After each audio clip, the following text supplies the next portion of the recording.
This is an R Media podcast. This episode is brought to you by F5 Collective. Marie Claire presents You're Gonna Want to Hear This. There is always this voice in the back of my head that's like, you don't belong here. You're not like these people. They really have their shit together. When Laura Dern speaks to you, it's like you just want to get the voice memo of your phone out and like record it all. I find when I talk to a lot of men, it's like, I don't think they're really ingrained in them to talk about feelings. I think a lot of people feel that way, you know, that we are not enough. So we've got to earn our keep. Hello and welcome to You're Gonna Want to Hear This, a brand new podcast from Marie Claire where fun and frankness are always in style. I'm Georgie McCourt, editor of Marie Claire, and I'm so excited to share today's fearless conversation with you because honestly, you are about to meet my girl crush, and guess what? She was just as lovely as you'd imagine, which can I just say is not always the case when it comes to celebrities. I'm talking about Hollywood actor Leslie Bibb, who stars on the cover of Marie Claire's November issue, unapologetically in woolen Louis Vuitton hot pants. After almost 3 decades in Hollywood, she has stepped into one of those exciting chapters where everything just finally clicks. Earlier in the year, she starred in season 3 of The White Lotus, where she played the character of Kate. And if you've seen the series, you'll know how good her facial expressions were. So iconic. What is next? Palm Royale season 2 has literally just dropped. We co-hosted the launch party with Apple TV last week. Leslie really is in her prime. She talks to us about ambition, self-doubt, past relationship mistakes, but also the joy of finding your people. So why do I love Leslie Bibb so much? Well, let me count all the ways. There's her bob. I want it, you want it, we all want it. The fact that she's 51 and totally peaking, her White Lotus energy, exhausted, done with the drama, silently begging her friends to leave her out of it. Honestly, who has not been there? And then there's her relationship with Sam Rockwell, who, by the way, makes a little cameo in this episode. 18 years, no marriage, no kids, and a gloriously unbothered, we like it the way it is. In a world that is obsessed with ticking boxes, Leslie is about as good as it gets. Okay, let's dive in. One of my girlfriends texted me and she said, I love this cover and it makes me want to go and buy knitted hot pants, but I won't look like Leslie Bibb in knitted hot pants. So the fact that you look so phenomenal in little red knitted hot pants is incredible. It's so good in theory, the knitted hot pants and the knitted top, but, you know, it's made of wool, so it's a little itchy, if you will. It's a little itchy. It's a little warm. Well, I'm going to keep you posted, and if women in Australia start rocking this look, it's going to be inspired by... I will tell you, I feel like the cashmere hot pants would be a cozy crinkle. They would, but maybe just for bed. I don't know. Maybe there would be like, we could rock some like, I mean, to me, there's nothing, I love when like style and comfort go hand in hand. So like, I love when somebody figures out a way that like something that's cozy, like I always say like an elastic waistband is a non-confrontational. I'm with you on that one. You know, you go to like, it's so fun to go to those award shows and see people, and it's been such an amazing ride. But sometimes, you know, being in a fancy dress and high heels is, you know, it's not conducive to like, you know, eating a big meal or something. Do you feel like when you get home from these glamorous parties and these awards, like, is it just the best feeling taking off your makeup and getting into your PJs and just chilling? The best. The best. I mean, I always feel, I mean, I guess I have a little imposter syndrome because there is always this voice in the back of my head that's like, you don't belong here. You're not like these people. They really have their shit together. So I think it's a little bit like, and, you know, it's all borrowed and it all goes back. You know, I did the Drew Barrymore show today, so I'm wearing this fabulous Chloe outfit and like great earrings and great jewelry, and it goes home. It's fun to play dress up. You know, it's just like, to me, I look at it as like an extension of work. Like I go to work and I play dress up. I do press and I get to play dress up. And then I come home and I put on something cozy. And then I take my dog for a walk and he goes to the bathroom and I pick it up so that, you know, New York City doesn't look like a dump truck. I feel like that it keeps you grateful, right? Like if you had it all the time, if all the dresses came home with you and they all sat in your wardrobe, then I think I'd lose the gratitude. Well, I did hear this fun story. So I did the show Palm Royale, which is why you guys so graciously put me on your cover. So we did our second season. And as we came into the second season, I wanted my character to feel different. The end of the first season was pretty big, and there was an inciting event, if you will. So I wanted Dina, my character, to feel changed from it. So I went to the costume designer and I was like, I'm very influenced by Sharon Stone in Casino and her vibe. And I really want to lean into that for Dinah. I think they're both scrappy women, hustlers. They're like cats on a hot tin roof. Like they're always going to land on their feet.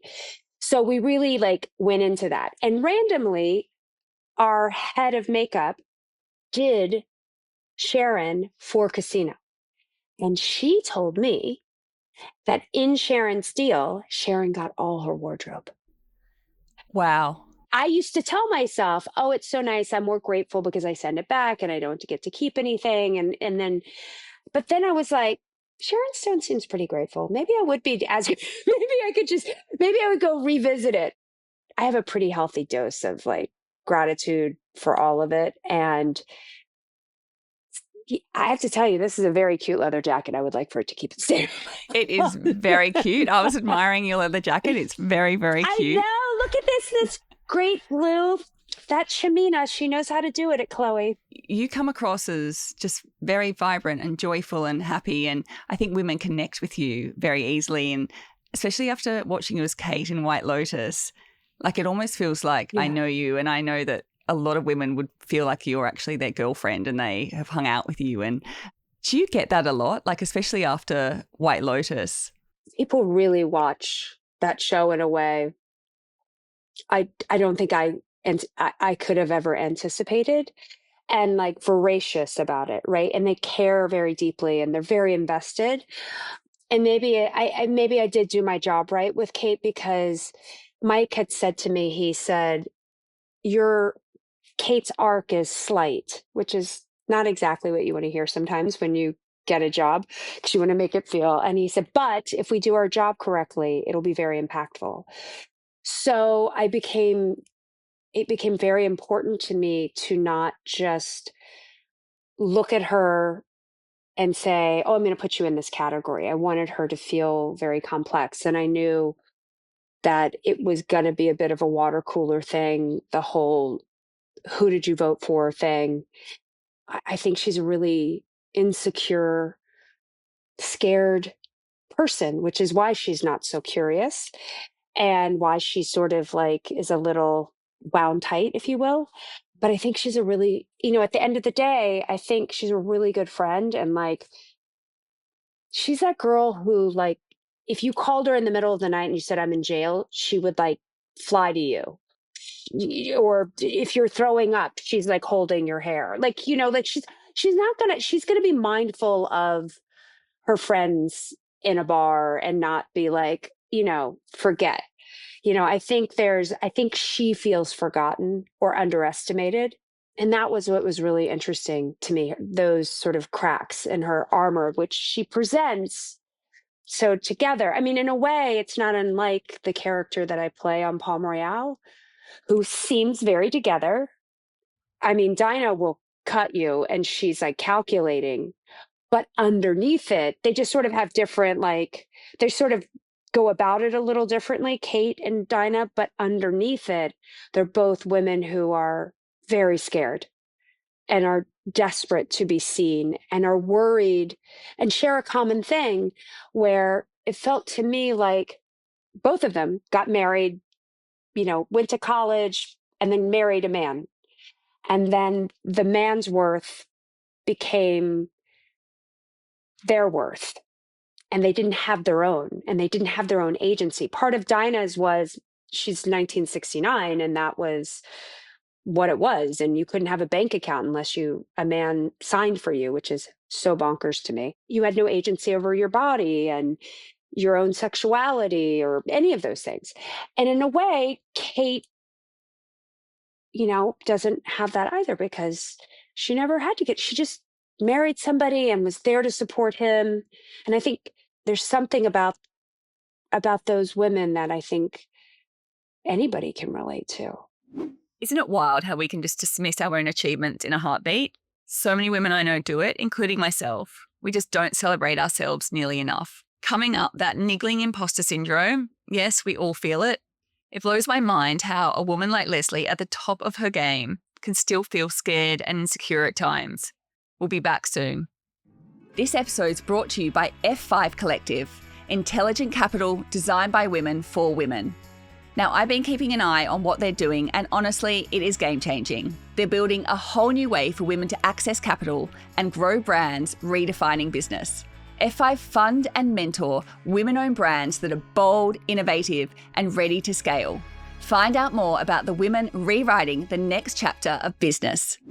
I mean, do you have imposter syndrome? I have it all the time. Oh my gosh, imposter. I still feel like I'm the intern at work. Like, I'll be like, does anyone want a coffee? Because I'm the intern. That's. Are you kidding me, Georgie? Really? Yes, still. And I think it's interesting what you said about that need, both those characters to feel seen.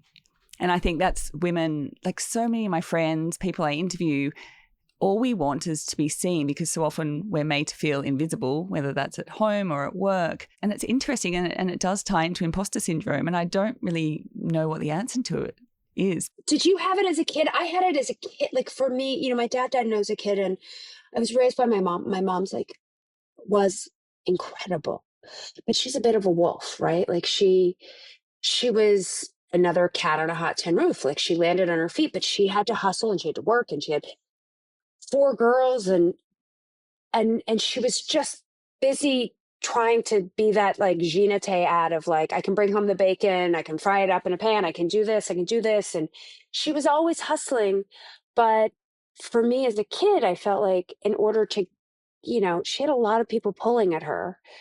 Then was just her own woman, which I never really thought about, as her own, my mom as something other than the label of mom, as a person, or as caretaker, and as a woman. Right? Like I never thought about like, oh, what does that look like? You have 4 kids and dating or any of that, like what, and her choices and whatever. So I always felt like as a kid, in order to get my mother's gaze, I had to be very bright and shiny. I had to be like this, always like sort of on. And so I think a lot of people feel that way, that we are not enough. So we've got to come in with it, like earn our keep. And it's so interesting. And I wonder if men, just because I say if men, it's not like I'm man bashing. It's just because I don't have a penis, so I'm not a man, so I don't know. But like, I wonder if men feel that, like if they ever feel like they're not enough. I'm sure they do. I'm sure it's like a common feeling, or maybe there's the pressure to always provide or always feel like you have to be strong. I think men do definitely feel it. I think women feel it more. I think I was the same. Growing up, I had undiagnosed ADHD, so, found it hard to focus at times. And so it's this constant trying to prove myself throughout life, like trying to prove my worth. And I don't think, I'd love to say that goes away, but I kind of don't think it does. And I think what happens is you achieve something and then, which is amazing. Like I wrote a book once. And then I was like, okay, well, the book's done. You wrote a book? It was, anyway, during COVID. But the point is, but it's like still that. Hold on, stop, Georgie. You just dismissed it. You just did exactly what we were talking about. You were like, you dismissed it by saying, oh, it was during COVID. Like somehow that makes that there is like a glimpse in like the universe that COVID made. It was like also, besides, wreaking havoc on the earth, you also made it easier to write a book during that time. No, writing a book is really hard. You did it. Amazing. You just did it.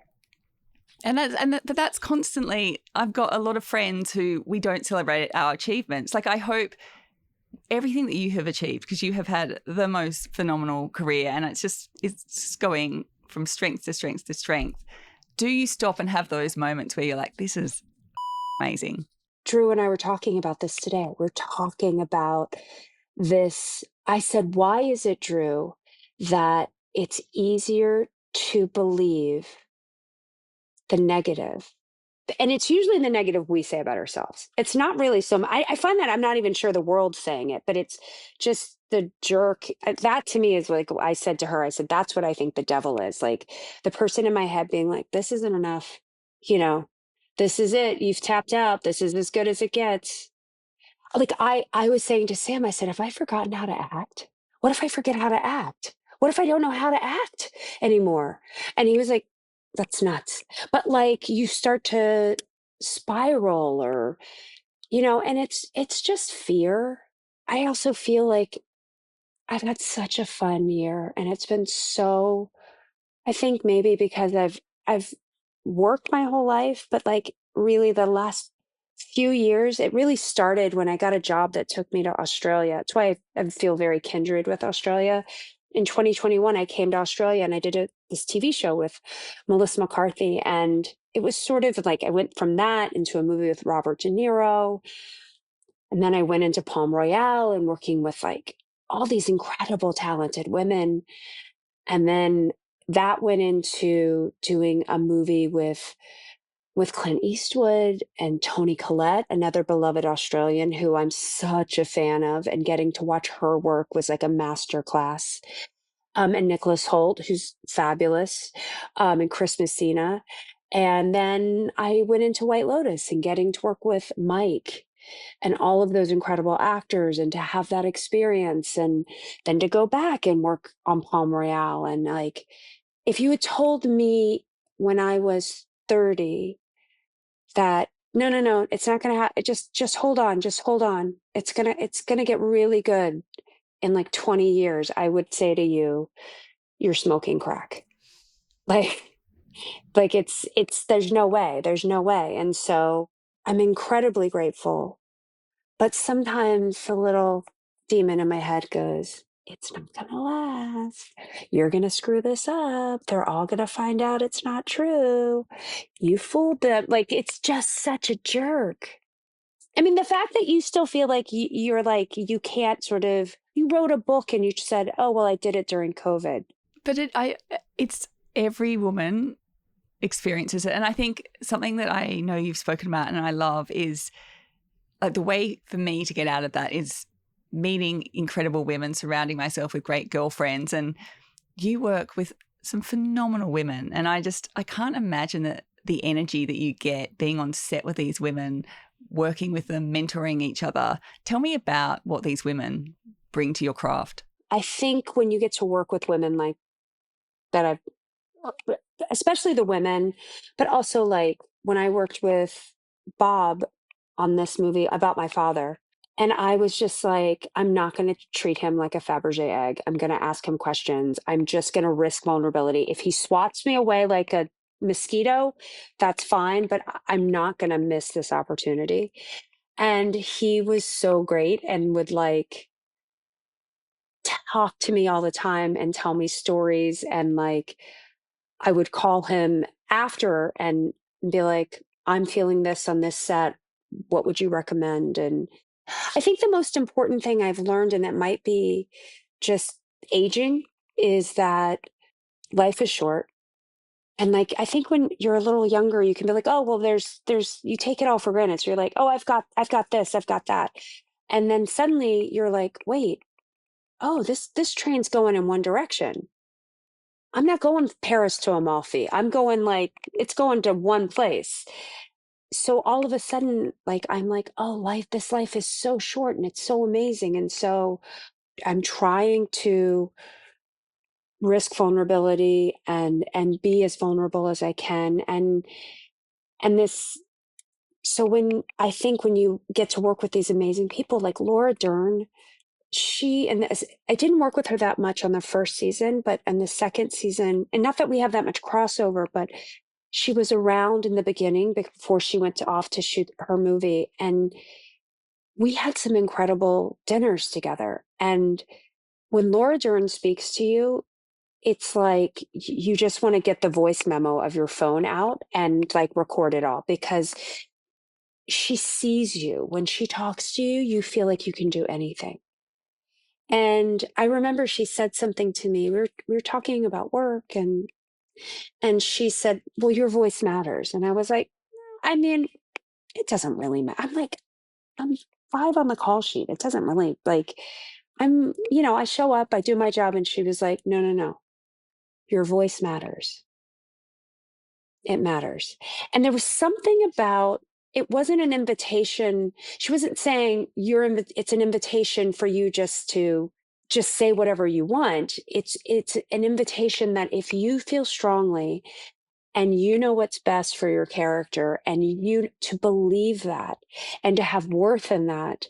Because sometimes I apologize, like I'm like, oh, sorry, can and it's like I'm like devaluing yourself before you even open your mouth.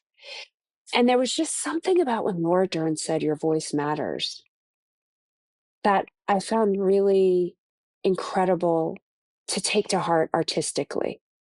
Because it's scary. Sometimes I'm going to go do an episode of Hacks. And I was like, because I just am such a fan of that show and a fan of those actors. And I was like, my God, I was like, oh, that's such a, that those women are like, that's talk about phenoms like Hannah and Jean, and then like you're like, oh, the imposter syndrome. And you're like, oh, no, no, no, no. Your voice matters. Come back in. Come back in. And also to know that like when you talk to Kristen Wiig or you talk to Allison Janney, and they all have the same feeling that you have. Don't you think that's one of the things? I mean, there's a lot of shit things about being a woman, but something I'm so grateful for and what I love about being a woman is the connection with other females. Like we will just lay out all on the table, whereas men will just like sit there and not like share anything and just like deal with their thoughts themselves. Some men. It's not ingrained in men to talk about that stuff. Hi, Sam Rockwell. You're going to be on this Zoom. Sorry. It's Sammy's birthday. It's a Zoom. Oh, happy birthday. She said happy birthday. Thanks. I find when I talk to a lot of men, it's like, I don't think they're really ingrained in them to talk about feelings. And I'm really grateful that as women, we're allowed to feel things. It gets annoying to me when people are like, oh, are you having your period? Or, oh, is that, like, no, I'm just being a normal high functioning, like in touch with my feelings. I'm not repressing everything. Like, there's this thing that like crying is a weakness, and it's not actually. It feels so good when you have a big cry when you need it. It is so cathartic. It's so cathartic. And it's also so necessary to just sort of reset your serotonin levels of your body. But like, again, I think that's another thing I've been trying to be mindful about I think I spent so much of my life thinking I'm by myself, I'm alone, it's me against the world. And sometimes I do it. I mean, I'm sure Sam would be like, oh, trust me, she does it. Like when I get scared, I'm like, nobody has my back, I'm alone. And, but that's just a up narrative that essentially leaves you in the corner the most, which is being dropped, being left, nobody has your back. Like those are weirdly the comfortable places versus I'm enough, I'm loved, you've got this, you're okay, do the best you can.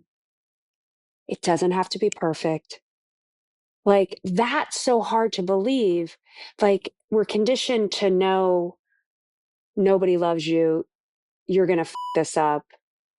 Everyone's going to find out the gig's up. Like that. It's so crazy to me that somehow all of us have that's the go-to.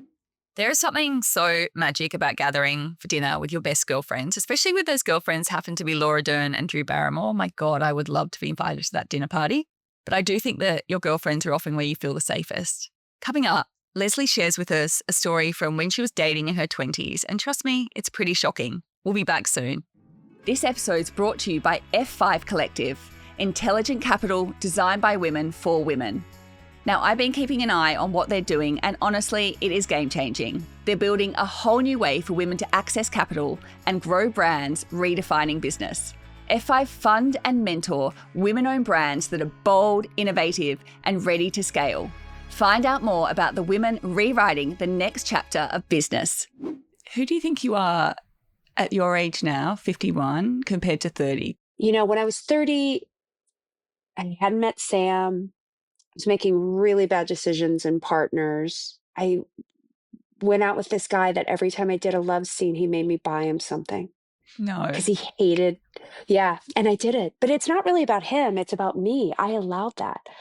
What I should have said is that's a you problem, not a me problem.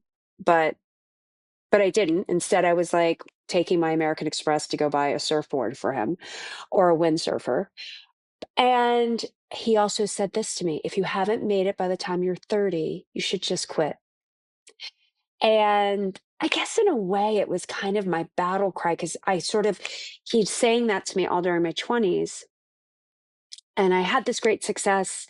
And then, like in true Leslie Bibb fashion, I'd have a high and then I'd have a low and then I'd have a peak and then I'd have a valley. And thank God I didn't listen. I stuck around for a while before I was like, no, this isn't the right fit. But I think I used to have this idea of like what I thought what my life should look like. And I'm a bit of a perfectionist, like my character Kate is on White Lotus. She's a perfectionist. So I think I had a lot of that in my 30s. I still have it a little bit, but I think it's loosened a little bit. And honestly, Sam has been really helpful in helping me work on that because he's so not a perfectionist.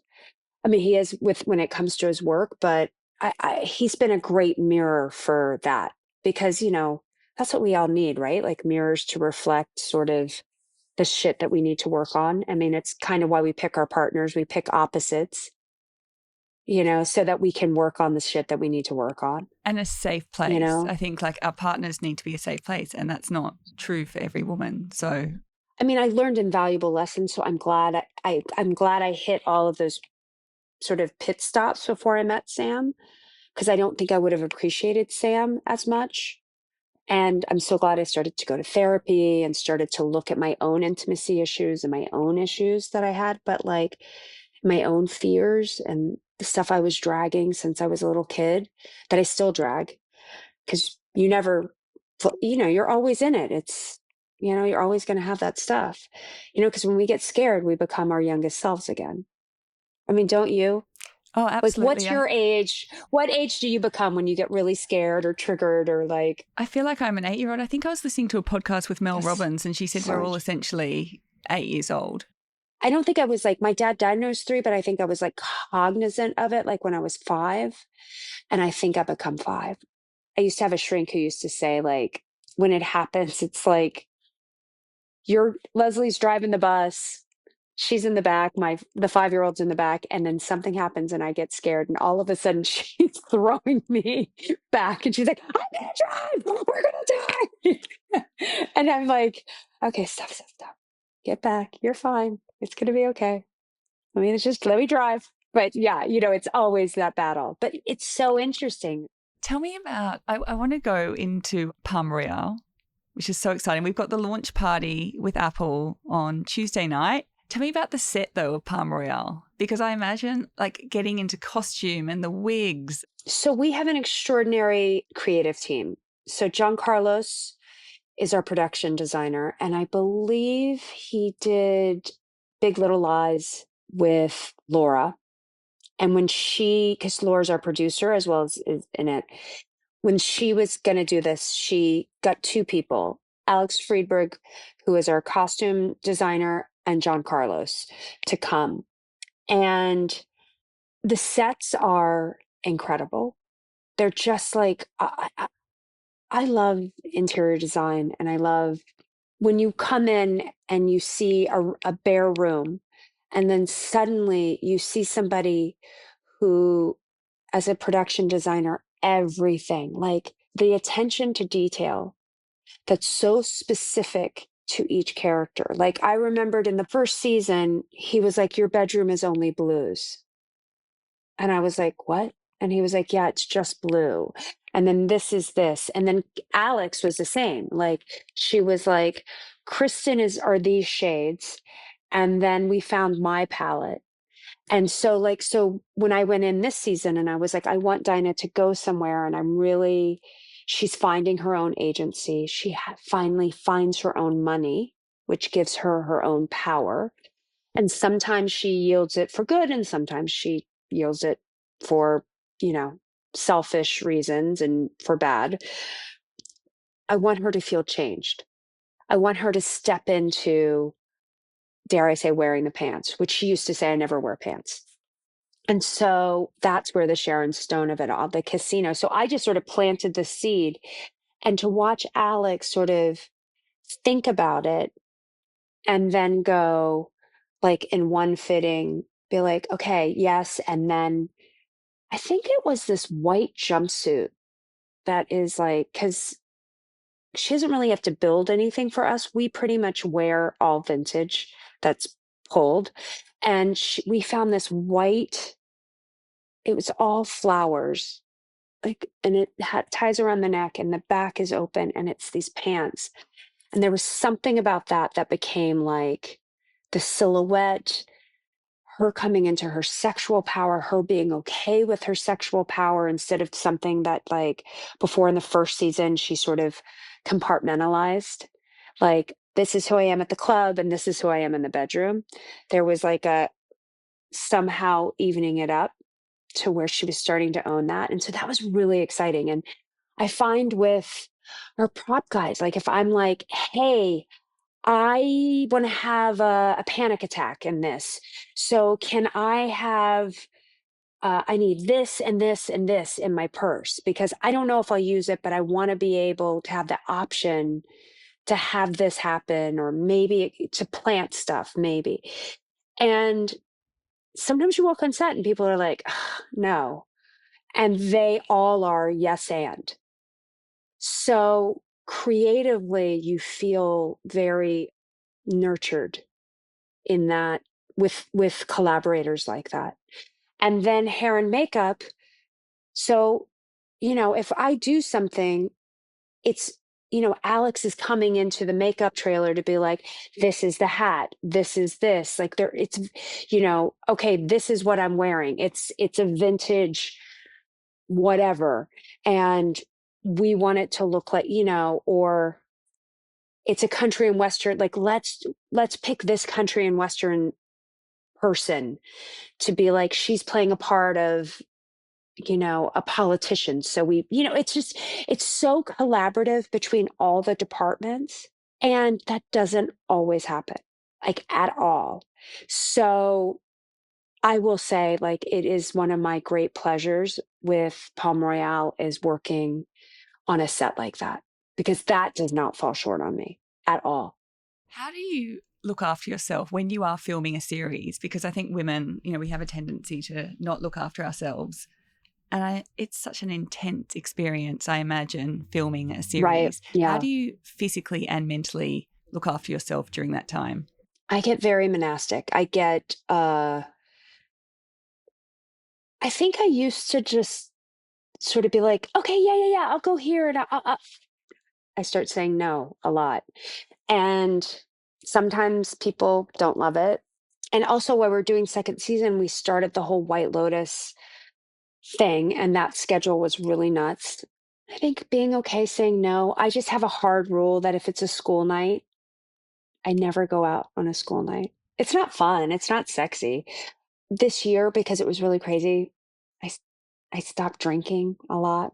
So, because it was just, because you do, like, I'd have to do press on the weekends and then go, and we were shooting out of order. And I just find, like, for some reason, I just don't like, I just want to be sharp on set. And again, I think I'm so grateful for to be working and to still be doing this, that I don't want to take it for granted. And I would be so mad at myself to waste, and we shoot fast because there's, it's a big cast, and it feels like I'm being disrespectful to the craft if I were to show up unprepared. So I'm not one of those people, like, I don't really have my phone on set. Like, this is my temple. I'm going into my church. This is it. I'm not shopping while I'm on set. I'm like looking at my script. You focus and you give it the I respect get that it really needs. focused, Yes. really focused. The thing, like, I think it's really hard. I do not know how women get to do that. This is what I find really hard. And I'm not good at it. So I'm always very impressed with people who do it. Is when we shoot, I'm in Los Angeles. So I'm living in LA at a hotel that if I want to go downstairs and see people, I can. But I like knowing I'm like, Eloise at the plaza. Like I'm like at the chateau in my room, up in my room, like sort of tucked away, and I can come down and have a little socialization with some of my friends, and then I can like come upstairs. I think it would be very hard if I were home with Sam because I don't have to take care of anybody. I just have to take care of myself, which I know is a luxury. I'm really grateful for that. So, I don't have kids that I'm looking after. I'm not even looking after Sam because I'm by myself in Los Angeles. So I do know that it's very easy to be monastic because I'm solo when I'm, in those places. But I do think it would be really, I just have like this instinctual thing that if I'm like, I don't have to do I don't have to do the laundry. I don't have to, you know what I mean? Like, really, all I do is water aerobics with my friend Shirley, who comes to the chateau. That's like my real sweet spot. I love doing water aerobics. I do water aerobics with Shirley. I go to Soul Cycle. I like have a plan with a friend once a week, depending on my work schedule. It's like it's so snoozy and boring, but that's how I look after myself. I really I turn the volume way down. It's definitely not boring. Yeah, but I think it makes the work better. And then I'm watching research.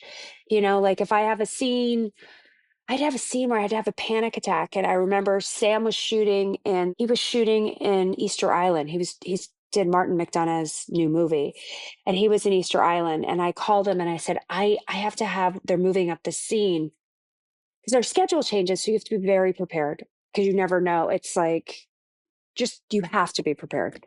I said, they're moving up the scene and it's going to be in 2 days. And I was like, I need a movie for research for a panic attack. So I'm watching like Jodie Foster in A Silence of the Lambs and Sally Field in Places in the Heart. And they're not what you would think of for Dina, but they're incredible. There's something there that stokes some sort of fire. Like the research is really fun. Well, I'm just going to hang on to that water aerobics because I love that Leslie Bibb does water aerobics. Obsessed. Shirley, my friend Shirley, we do it all the time. The chateau heated the pool to 90 for me. So we got to do it. I said to Shirley, when I was just there a couple weeks ago, I said, do you realize that we've been in this pool for a year? Like she comes over at like 6 in the morning or 7 in the morning, depending on my schedule. And we get in that pool and it's 90 degrees. And then I don't know, it's a great workout. And I mean, it might be because I'm a water sign, but I don't know. I love being in the water. It's You the are bringing best back workout. knitted hot pants and water aerobics. Yeah. You're making them cool. So watch I'm out, telling Australia. you guys, it's not your grandma's water aerobics I'm doing. It's like, just imagine deep. It's all mostly in the deep end. So it's a lot of treading.